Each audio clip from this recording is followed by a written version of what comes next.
નમસ્કાર મિત્રો, વૈદ્યકમ ઓર્ગેનિક ઇન્ડિયામાં આપનું સ્વાગત છે। આજે આપણે વાત કરવાના છીએ સિંગતેલ વિશે। ખાસ કરીને સિંગતેલ આપણે બધા જ લોકો માર્કેટમાંથી લઈને ખાઈએ છીએ, પરંતુ આપણે ક્યારે વિચાર કર્યો છે એ સિંગતેલ કેવા પ્રકારનું હોય છે, કેવા પ્રકારનું મીન્સ કે કઈ રીતે તૈયાર કરેલું હોય છે એ આપણે ક્યારે વિચારતા નથી અને આપણને ન ખબર પડતા આપણે એક ઝેર સમાન સિંગતેલ અત્યારે ખાઈ રહ્યા છીએ। ઝેર સમાન શા માટે?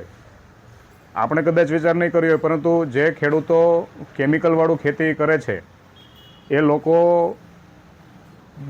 મગફળીના બીજના વાવેતરથી લઈને પાક તૈયાર થાય ત્યાં સુધીમાં અઢળક પ્રમાણમાં કેમિકલ અને પેસ્ટિસાઇડનો ઉપયોગ કરી અને એ મગફળી તૈયાર કરતા હોય છે અને પાછા એ લોકો કોલર ટાઈટ કરીને કહેતા હોય છે કે અમે અમારું મગફળીનું શુદ્ધ સિંગતેલ કઢાવ્યું છે, જે કોઈને જોઈતું હોય તે કહેજો। પરંતુ એ સિંગતેલમાં કેટલા પ્રમાણમાં પેસ્ટિસાઇડ છે, કેટલા પ્રમાણમાં કેમિકલ છે તે આપણને લોકોને ખ્યાલ નથી હોતો।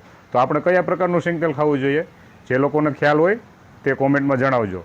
તો આપણે એવા લોકોનું સિંગતેલ ખાવું જોઈએ કે હકીકતમાં જે ઝેરમુક્ત ખેતી કરે છે એવા લોકોનું, એવા ખેડૂતોનું આપણે શોધીને અથવા તો કોન્ટેક્ટ કરીને પણ શુદ્ધ સિંગતેલ ખાવું જોઈએ, એવો આપણો કાયમી માટે આગ્રહ રાખવો જોઈએ।